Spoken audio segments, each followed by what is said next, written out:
जी, अस्सलाम वालेकुम। क्या हाल चाल है? ठीक ठाक हैं। उम्मीद है आप लोग खैर खैरियत से होंगे। मैं अक्सर अपनी वीडियोस में हाउस बिल्डिंग के रिलेटेड या वर्क वीज़ा के रिलेटेड या स्टडी वीज़ा के रिलेटेड जो है वो बात करता हूँ, लेकिन ये वीडियो मैं बना रहा हूँ उन लोगों के लिए जो बिजनेसमैन हैं, जो इन्वेस्टमेंट करना चाहते हैं।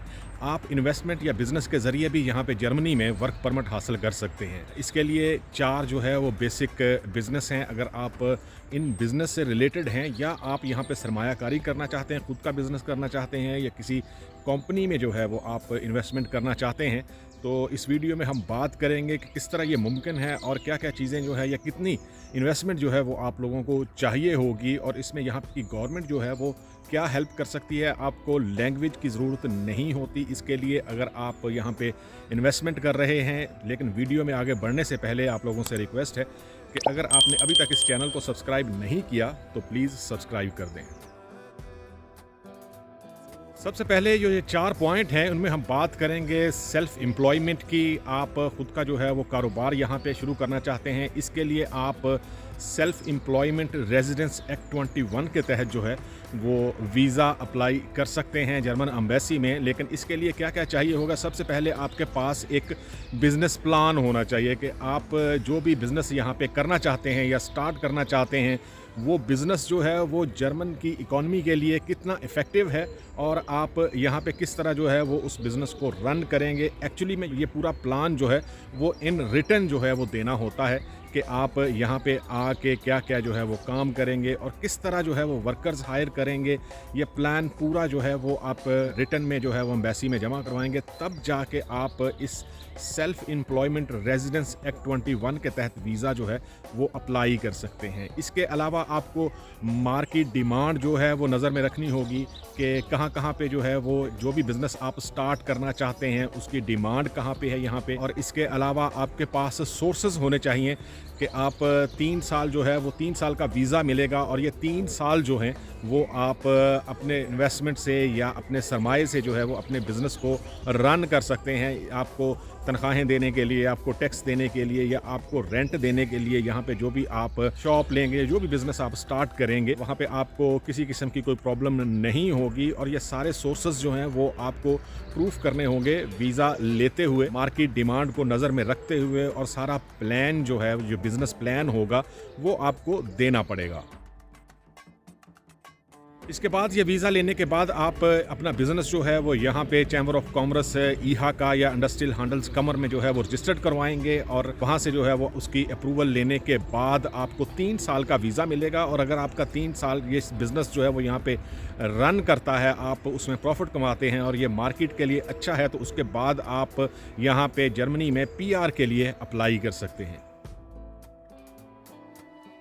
अब हम बात करेंगे ये बिज़नेस स्टार्ट करने के लिए आपके पास सरमाया कितना होना चाहिए। ये एक्चुअली में फ़िक्स नहीं होता, लेकिन 100,000 यूरो तक जो है वो आपको सरमायाकारी करनी होगी, इन्वेस्टमेंट करनी होगी, तब जाके आप जो है वो ये अप्लाई कर सकते हैं। ये इन्वेस्टमेंट है और इसके बाद 3 साल आपने बिज़नेस चलाना है, तो ये सारी चीज़ें जो हैं वो आप बिज़नेस प्लान में डिटेल से जो है वो लिख के देंगे, ताकि जो भी वीज़ा ऑफिसर है या यहाँ की जो अथॉरिटीज़ हैं या चैम्बर ऑफ कॉमर्स है, वो उसको अप्रूव कर सके और वो समझ सके कि हाँ, ये बिज़नेस जो है वो आप यहाँ पे कर सकते हैं। इसके साथ जो है वो 3 साल में परमानेंट रेजिडेंसी और उसके बाद आप नेशनैलिटी भी यहाँ पे अप्लाई कर सकते हैं। इसके अलावा दूसरी ऑप्शन होती है कि जो कंपनी पहले से यहाँ पे एग्जिस्ट कर रही है, आप उसमें जो है वो इन्वेस्टमेंट करें। आप खुद का बिज़नेस नहीं करना चाहते, खुद से बिज़नेस स्टार्ट नहीं करना चाहते, लेकिन जो कंपनी यहाँ पे ऑलरेडी काम कर रही है वहाँ पे जो है वो आप इन्वेस्टमेंट कर सकते हैं। इसके लिए आपको ईहा का या चैम्बर ऑफ कॉमर्स जो है वो हेल्प कर सकता है। इसके लिए आपको अलहदा से बिज़नेस प्लान बनाने की ज़रूरत नहीं है। ये चीज़ जो है वो आपके लिए हेल्पफुल हो सकती है, लेकिन इसके लिए सरमाया इसके लिए भी फिक्स नहीं है। आप जिस भी कंपनी में जो है वो इन्वेस्टमेंट करेंगे, जो ऑलरेडी यहाँ पे एक बिज़नेस कर रही है, तो ये सरमाया जो है वो तकरीबन 2 लाख से 2.5 लाख यूरो तक जो है वो होता है। ये थोड़ा सा ज़्यादा है, पैसे ज़्यादा हैं, लेकिन अगर देखा जाए तो इसके लिए आपको शुरू से बहुत सारी चीज़ें नहीं करनी पड़ेंगी।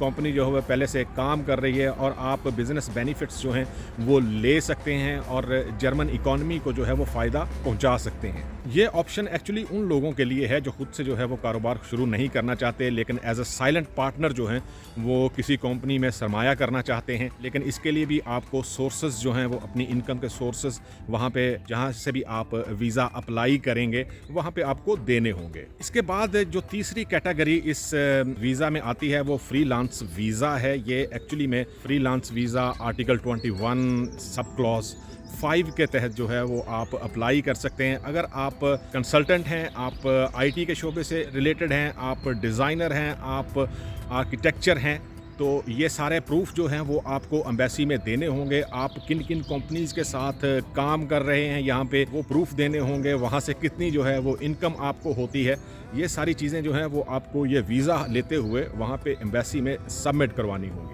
ये वीज़ा जो आप यूरोपियन किसी भी कंट्री के लिए अप्लाई कर सकते हैं, लेकिन अगर आपके पास जर्मन क्लाइंट्स हैं, आपके पास जर्मन क्लाइंट के साथ एग्रीमेंट हैं, तो वो सारी चीज़ें जो हैं वो आपको शो करवानी होंगी। ये वीज़ा एक्चुअली में 3 साल का नहीं होता, ये 1 साल से 2 साल का वीज़ा जो है वो आपको मिलता है, लेकिन ये पॉसिबल है। इसके लिए भी आपको इंश्योरेंस करवाना होगी, आपको अपनी बैंक स्टेटमेंट जो है वो देनी होगी कि आपके पास कितनी इन्वेस्टमेंट है, किन किन कंपनीज़ के साथ आप काम कर रहे हैं, वहाँ से क्या क्या जो है वो आपको इनकम हो रही है। लेकिन अगर आप स्पेशली जर्मनी में जो है वो ये सबमिट करवाना चाहते हैं, फ्रीलांस वीज़ा की ऑप्शन लेना चाहते हैं, तो इसके लिए आपको जर्मन क्लाइंट्स या कंपनी जो है उनके एग्रीमेंट या जो भी आप काम यहाँ पे कर रहे हैं वो सबमिट करना होगा। इसके अलावा जो चौथी ऑप्शन है वो है स्टार्टअप वीज़ा या स्टार्टअप बिजनेस जो है। अगर आपके पास कोई ऐसा आइडिया है जिसके ज़रिए जो है वो आप यहाँ पे जर्मन इकोनॉमी में बेहतरी ला सकते हैं, लोगों को जॉब्स मुहैया कर सकते हैं, तो ये आइडिया जो है वो आपको इन रिटन एम्बेसी में या यहाँ पे जो IHK है इंडस्ट्रियल हैंडलकमर वहाँ पे जो है वो सबमिट करवाना होगा। ये भी ऐसे ही है जैसे बिज़नेस प्लान होता है, आपको रिटन में जो है वो ये आइडिया देना होता है कि जी आपके पास जो आइडिया है वो यहाँ की इकोनॉमी के लिए बेटर है, यहाँ के लोगों के लिए बेटर है, और आप इस आइडिया पे काम करते हुए यहाँ पे लोगों के लिए जॉब्स प्रोड्यूस करेंगे। अगर ऐसा इनोवेटिव आइडिया आपके पास है तो जर्मन ग्रांट जो है वो उसके नाम से एक ग्रांट होती है।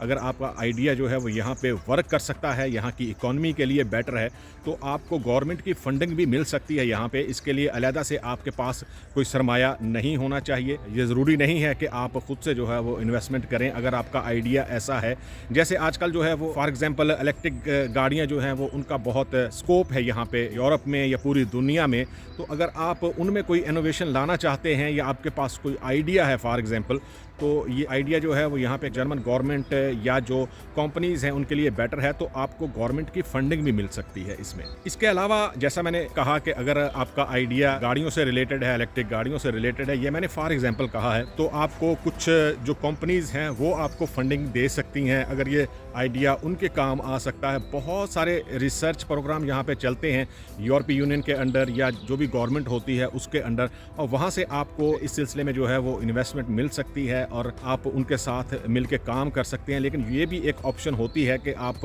डायरेक्ट जो है वो यहाँ पे जर्मन वीज़ा के लिए या यूरोपीय यूनियन के किसी और कंट्री के वीज़ा के लिए अगर आपके पास कोई ऐसा आइडिया है तो आप अप्लाई कर सकते हैं। ये एक्चुअली 4 ऑप्शंस हैं जिनके ज़रिए आप डायरेक्ट जो है वो इन्वेस्टमेंट वीज़ा जो है वो हासिल कर सकते हैं। इसके फ़ायदे क्या हैं? सबसे ज़्यादा बड़ा फ़ायदा जो है वो ये है कि आप 3 साल के बाद PR के लिए, परमानेंट रेजिडेंसी के लिए अप्लाई कर सकते हैं और उसके बाद जर्मन नेशनैलिटी के लिए अप्लाई कर सकते हैं अगर आप यहाँ पे रहना चाहते हैं, यहाँ पे रह के बिज़नेस करना चाहते हैं। इसके लिए जर्मन लैंग्वेज आना ज़रूरी नहीं होता, लेकिन आपके पास बिज़नेस प्लान होना चाहिए, आपके पास रिसोर्सेज होने चाहिए, आपके पास प्रूफ होना चाहिए कि जी आप ये सारे जो भी आप इन्वेस्टमेंट करेंगे वो लीगल है। इसमें जो है वो जैसा कि मैंने आपको बताया कि अगर आपके पास इनोवेटिव आइडिया है तो गवर्नमेंट जो है वो आपकी हेल्प कर सकती है, कंपनियां आपकी हेल्प कर सकती हैं, या अगर आप फ्रीलांस वीज़ा हासिल करना चाहते हैं तो आपके पास क्लाइंट या जो भी एग्रीमेंट्स हैं वो आपको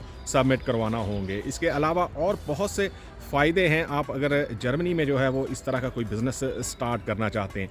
अगर इससे रिलेटेड आप फर्दर इंफॉर्मेशन लेना चाहते हैं या आपको अभी आइडिया नहीं है कि ये जो है वो कैसे वर्क करेगा, तो आप मुझे कमेंट बॉक्स में पूछ सकते हैं। इसके अलावा इंस्टाग्राम पे जो है वो आप मैसेज या कॉल कर सकते हैं। वीडियो में चूँकि स्कोप बहुत कम होता है, टाइम बहुत कम होता है सारी चीज़ें बताने का, तो मैं कोशिश करूँगा कि अगर आप लोगों के क्वेश्चंस हुए, आप लोग इसमें इंटरेस्टेड हुए, तो इस पे जो है वो एक और वीडियो जो है मैं ज़रूर अपलोड करूं। लेकिन अगर कोई बंदा इस तरह के आइडिया में इंटरेस्टेड है तो उसको सबसे पहले सरमायाकारी या इन्वेस्टमेंट जो है वो होनी चाहिए। जितनी ज़्यादा इन्वेस्टमेंट होगी या जितनी ज़्यादा इन्वेस्टमेंट आप कर सकेंगे, जितना अच्छा बिजनेस प्लान होगा आपके पास, जितना अच्छा आइडिया होगा, उतने ही वीज़ा मिलने के चांसेस जो हैं वो ज़्यादा होते हैं। और जर्मनी वीज़ा मिलने के बाद आप यहाँ पे और बहुत सारे बेनिफिट्स अपने लिए, अपनी फैमिली के लिए हासिल कर सकते हैं। आप लोगों से रिक्वेस्ट है कि इस चैनल को ज़रूर सब्सक्राइब करें और दोस्तों के साथ, फैमिली के साथ लाइक और शेयर ज़रूर करें। अल्लाह हाफिज़।